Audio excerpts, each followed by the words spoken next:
केवट गुहा। रथ गंगा नदी के किनारे जाकर ठहर गया। राम बोले, हमें विश्राम करना चाहिए। सभी प्रजाजन रथ के आसपास घेरा बनाकर बैठ गए। धीरे धीरे रात गहराने लगी। लोग जम्हाइयां लेते हुए अंगड़ाइयां लेने लगे। शीघ्र ही वे गहरी निद्रा की गोद में समाने लगे। नमस्कार दोस्तों, स्वागत है आप सभी का हमारे चैनल में। हम पढ़ रहे हैं पुस्तक सीता, जो कि लिखी है देवदत्त पटनायक जी ने, और हम इसका खंड 3 पढ़ रहे थे। तो चलिए उसी को आगे पढ़ते हैं। सीता ने देखा कि राम अपनी प्रजा को मातृवत स्नेह से निहार रहे थे। आप भी कुछ समय के लिए सो क्यों नहीं जाते? सीता ने पूछा। नहीं, वन हमारी प्रतीक्षा में है। जब चारों ओर से गहन निद्रा के संकेत मिलने लगे तो राम अपने स्थान से उठे और सुमंत्र से कहा, इनकी निद्रावस्था के दौरान ही हम इनसे विदा लेंगे।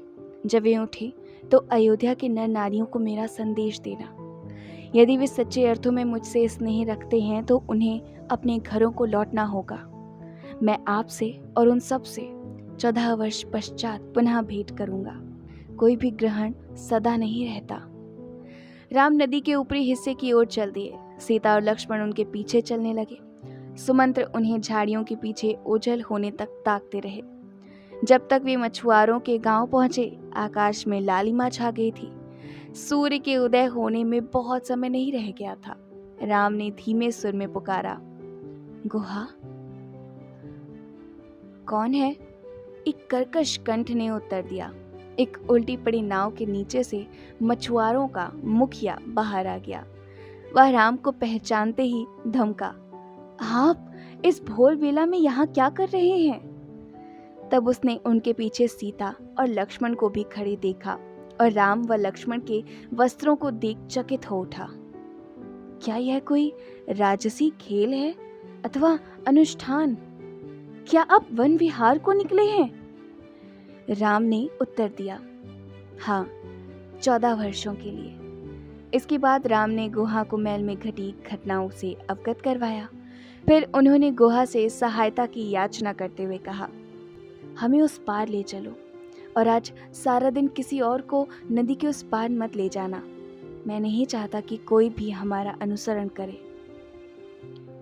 आप हमारे साथ यहीं क्यों नहीं रह जाते? मेरी कुटिया कोई महल नहीं और यह किसी वन जितनी ही पूरी है, परंतु मैं आपके प्रवास को आरामदेह बना दूंगा।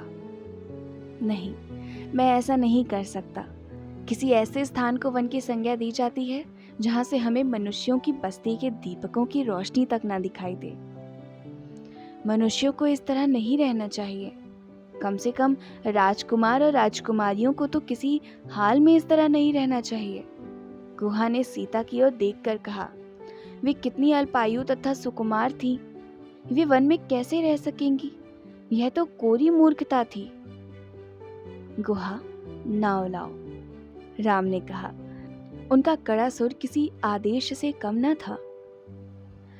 कम से कम जाने से पूर्व थोड़ा भात तो खा लेते।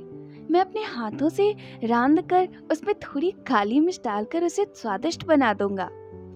गुहा ने आग्रह किया। तपस्वी पका हुआ भोजन नहीं करते। हम वृक्षों से टूटे फल अथवा धरती से निकले कंद ही खा सकते हैं। मुझे अपने साथ ले चलें, मैं आपकी सेवा करूंगा। तपस्वी अपने साथ कोई अनुचर नहीं रखते। ज्यों ज्यों वनवास की कठोरता सीता के आगे आ रही थी, वे उतनी ही आश्वस्त होती जा रही थी कि वे इन कष्टों को सहने तथा अपने पति व देवर की पीड़ा को कम करने योग्य क्षमता जुटा लेंगी। वे कभी राम के सम्मुख ऐसा अवसर नहीं आने देंगी जहां उन्हें पत्नी को अपने साथ लाने के विचार पर खेद हो। जनक ने विदा से पूर्व जो आशीर्वाद दिया था, वे उसे ही साकार करने की चेष्टा करेंगी। तुम जहां भी जाओ, प्रसन्नता तुम्हारे कदम चूमे। गुहा ने अपनी नाव को जल की ओर घसीट कर ले जाते हुए परिस्थिति की गंभीरता को हल्का करने के लिहाज से कहा, सुना है आपके पैरों के स्पर्श से पाषाण शिला नारी में बदल गई थी। आशा करता हूं कि आप मेरी इस नाव को कुछ और नहीं बना देंगे। यह मेरी आजीविका का एकमात्र स्रोत है। राम मुस्कुराए और इस दयालु केवट गुहा को कंठ से लगा लिया। फिर वह उन तीनों को नदी के दूसरे किनारे पर ले गया, जहां से राक्षसों की सीमा दंडक वन का आरंभ होता था। सूर्य उदय हुआ और राम कौशल प्रदेश की अंतिम झलकी पाने के लिए मुड़े। उन्होंने दूसरे किनारे पर अयोध्या की प्रजा को देखा। प्रजा को उनकी अनुपस्थिति का पता चल गया था और वे चुपचाप पीछे चलते हुए मछुआरों के गांव तक आ पहुंचे थे। परंतु उन्होंने विरोध का एक भी स्वर जताए बिना राम को जाने दिया। राम ने उनके विवेक के सम्मान में उन्हें झुककर प्रणाम किया और वे भी उनकी सज्जनता के आगे नतमस्तक हो उठे।